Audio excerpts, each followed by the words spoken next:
Bonjour à tous et bienvenue dans cette nouvelle vidéo au sujet de l'investissement en bourse. Vous vous demandez qu'est-ce que c'est un PEA et un CTO? Eh bien c'est parfait, vous êtes pile au bon endroit parce que je vais vous expliquer ça tout de suite après le générique. Eh ben non, c'est pas vrai, il n'y a pas de générique, on peut attaquer tout de suite. Alors, première précision, on ne peut pas acheter d'actions si on n'a pas ou un PEA ou un CTO. Pourquoi? Tout simplement parce que en France, enfin depuis longtemps, je pense même dans d'autres pays, les actions papier n'existent plus et donc on doit impérativement avoir un compte pour pouvoir enregistrer et détenir les actions. Et donc, c'est à ça que servent le PEA et le CTO, ces deux comptes différents qui permettent de détenir des actions. Donc pour commencer, je vais commencer avec le PEA, parce que c'est celui dont vous entendrez sans doute le plus parler en France. Le PEA, qu'est-ce que c'est? Eh bien en fait, le PEA, ça veut dire plan d'épargne en action. En fait, le PEA, ça a été mis en place il y a plusieurs années par l'État français afin d'inciter les investisseurs français à investir dans les actions pour soutenir l'économie. Et donc, le dispositif, comment est-ce qu'il se passe? Eh bien, en fait, le PEA, c'est un groupement de deux comptes. Vous avez un compte de liquidité et le portefeuille. Ces deux comptes fonctionnent ensemble et ils constituent le PEA. Donc, pour faire simple, vous avez d'un côté votre compte courant dans votre banque. Vous approvisionnez votre compte de liquidité à l'intérieur du PEA par des virements avec le compte courant, donc depuis le compte courant vers le compte de liquidité, vous approvisionnez votre compte de liquidité. Ensuite, vous achetez des actions avec votre PEA, et donc l'argent est pris sur le compte de liquidité, et ensuite les actions sont déposées sur le portefeuille, là où sont détenues des actions. Et ensuite, lorsque vous vendez les actions sont retirées du portefeuille et l'argent est redéposé sur le compte de liquidité. Mais ça reste toujours à l'intérieur du PEA, entre le compte de liquidité et le portefeuille. Ça fait des allées-venues entre l'argent pris sur le compte de liquidité et les actions qui sont ensuite déposées sur le portefeuille. Et quand les actions sont vendues, eh ben, l'argent retourne sur le compte de liquidité. Alors, quelles sont les particularités du PEA? Alors, le PEA, il a un avantage, c'est la fiscalité. C'est-à-dire qu'en fait, le PEA, une fois que vous aurez respecté certaines règles, va vous offrir une fiscalité avantageuse. Ces quelques règles, c'est quoi? C'est très simple, elles découlent du fait que l'État français voulait encourager les investisseurs français à investir dans les actions françaises. Donc c'est les contraintes qui ont été mises pour respecter ça, et la récompense, c'est l'avantage fiscal. Donc, pour le PEA, vous ne pouvez l'utiliser que pour acheter des actions françaises et certaines actions européennes. Il y a aussi un ou deux autres produits financiers comme des ETF, mais je ne vais pas rentrer dans le détail. Donc, avec le PEA, vous êtes bloqué pour des actions françaises. Donc, moi, ça ne me gêne pas parce que je préférais investir dans des actions françaises, au moins pour démarrer, parce qu'au moins, c'est des choses qu'on connaît. Tout le monde connaît BNP, Total, LVMH, voilà. Donc, il n'y avait rien de compliqué, c'était très simple. C'est des actions dont on entend parler tous les jours et voilà, avec lesquelles on est familier, et donc on pouvait investir facilement dedans.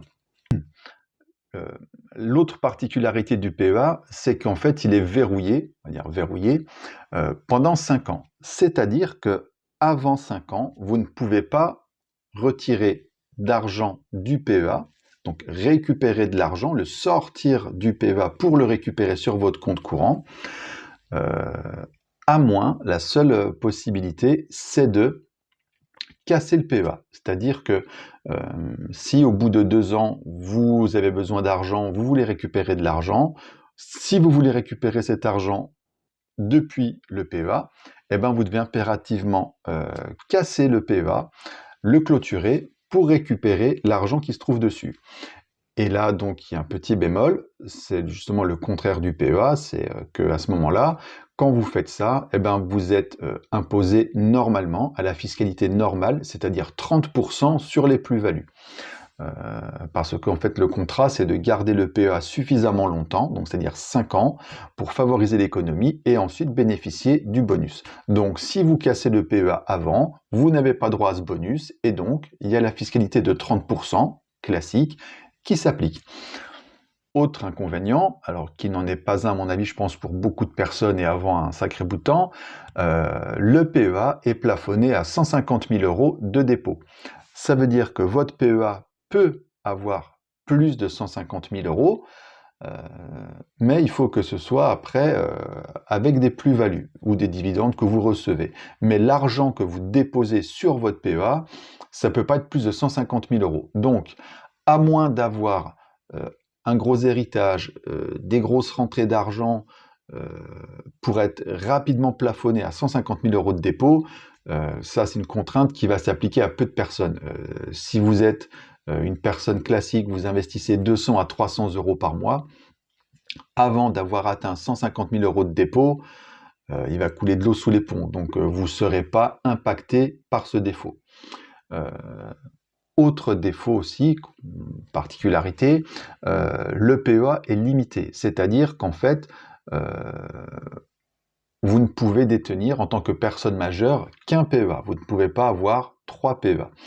Et ces PEA, enfin, vous pouvez en avoir plusieurs au sein d'un même foyer fiscal, mais pas plus de 2. Ça veut dire que si vous êtes un couple, monsieur et madame peuvent avoir chacun un PEA, mais vous ne pouvez pas avoir 3 PEA, c'est pas possible. Donc ça, c'est les inconvénients du PEA, mais l'avantage du PEA, c'est que au bout de ces 5 ans, vous bénéficiez d'une fiscalité de 17%. Donc la fiscalité normale avant, c'était 30%, donc c'est la fiscalité classique, 30%, mais au bout des 5 ans, vous bénéficiez de 17%, donc un tout petit peu plus de la moitié, donc c'est relativement intéressant. Et au bout de ces 5 ans, le PEA est déverrouillé, donc vous pouvez récupérer de l'argent du PEA sans inconvénient, sans avoir besoin de le casser. À ce moment-là, vous pouvez sortir de l'argent et en redéposer sans aucun problème. Donc il faut comprendre que quand vous avez un PEA, vous investissez sur des actions françaises et que vous êtes bloqué 5 ans pour ressortir de l'argent du PEA. C'est les seules choses principales à retenir. Ce qui n'est pas, à mon avis, c'est pas à mon avis des grosses contraintes, puisque de toute façon, quand on investit à la bourse, on investit sur du long terme, on n'investit pas pour 2 mois. Souvent, les plus-values se font sur le long terme. On achète à des moments bas et puis des fois, on récolte les fruits que plusieurs années après. Donc de toute façon, 5 ans, c'est dans le temps normal de l'investissement. Et vous devez aussi, je l'ai expliqué dans une précédente vidéo, investir de l'argent que vous avez en excès. Donc normalement, vous n'êtes pas censé avoir besoin de l'argent qu'il y a sur votre PEA. Donc vous n'êtes pas censé le casser en urgence pour récupérer de l'argent. Voilà. Donc les deux inconvénients, pour moi, n'en sont pas. La seule problématique, c'est qu'il faut investir que sur des actions françaises et quelques actions européennes. Qu'est-ce qu'il y a? Qu'est-ce que tu dis, Mathieu? Pour Apple? Oui, ben je vais expliquer, c'est la partie d'après. Toujours impatient. Alors, à part le CTO, la deuxième option, il y a le CTO. Le CTO, c'est le compte titre ordinaire. Donc ça, c'est le compte classique pour investir en bourse. C'est-à-dire que le compte titre ordinaire, va être juste un portefeuille qui va fonctionner avec votre compte courant. C'est-à-dire que le compte courant, quand vous allez acheter des actions, l'argent va être puisé sur votre compte courant classique de votre banque, de votre banque, et les actions vont être déposées sur le CTO, sur le compte titre. Et quand vous vendez, les actions sont sorties du compte titre et l'argent est reversé sur le compte courant. Là, vous n'avez pas d'avantage fiscal, c'est 30% sur les plus-values. Donc c'est quelque chose de tout à fait classique, il n'y a pas de difficulté là-dessus. Le CTO, ça vous permet d'investir dans des actions mondiales, donc des actions américaines, des actions chinoises, des obligations d'État de tous les États que vous voulez. Vous pouvez investir dans plein d'autres produits financiers. C'est très ouvert, il y a vraiment énormément de possibilités. Pareil, le compte titre n'est pas verrouillé, c'est-à-dire que vous n'avez pas besoin d'attendre, c'est-à-dire que si vous achetez, vous ouvrez votre compte titre, 2 mois après, si vous vendez des actions, vous récoltez l'argent. Il n'y a pas de problème là-dessus, il n'est pas plafonné, vous pouvez déposer 300 000 € si vous voulez, et il n'est pas non plus limité, c'est-à-dire que une personne peut détenir 3 comptes titres. Il n'y a aucun problème. La seule difficulté ou le seul bémol par rapport au PEA, c'est que le PEA offre 17% de fiscalité, donc c'est un petit peu mieux, alors que le CTO 30%. Mais le CTO offre beaucoup d'autres avantages. Donc grosso modo, beaucoup d'investisseurs en bourse ont les deux. Parce que si vous achetez des actions françaises avec le CTO, vous aurez la fiscalité du CTO. Donc, les investisseurs, ce qu'ils font en général, ils ont un CTO et un PEA.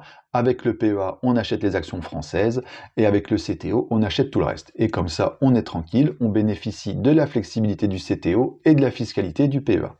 Dans la prochaine vidéo, ce sera plus simple aussi pour vous pour comprendre après ma philosophie, qui n'est pas de viser la lune, mais d'acquérir de l'argent, de m'enrichir avec la bourse.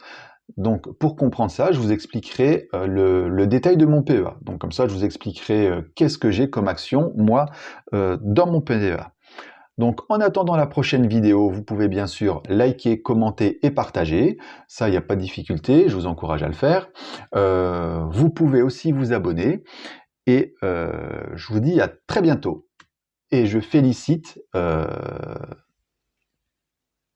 tous ceux qui ont regardé la présente vidéo et qui ont remarqué les 3 améliorations techniques qu'il y a sur cette vidéo par rapport aux 2 autres. Ciao!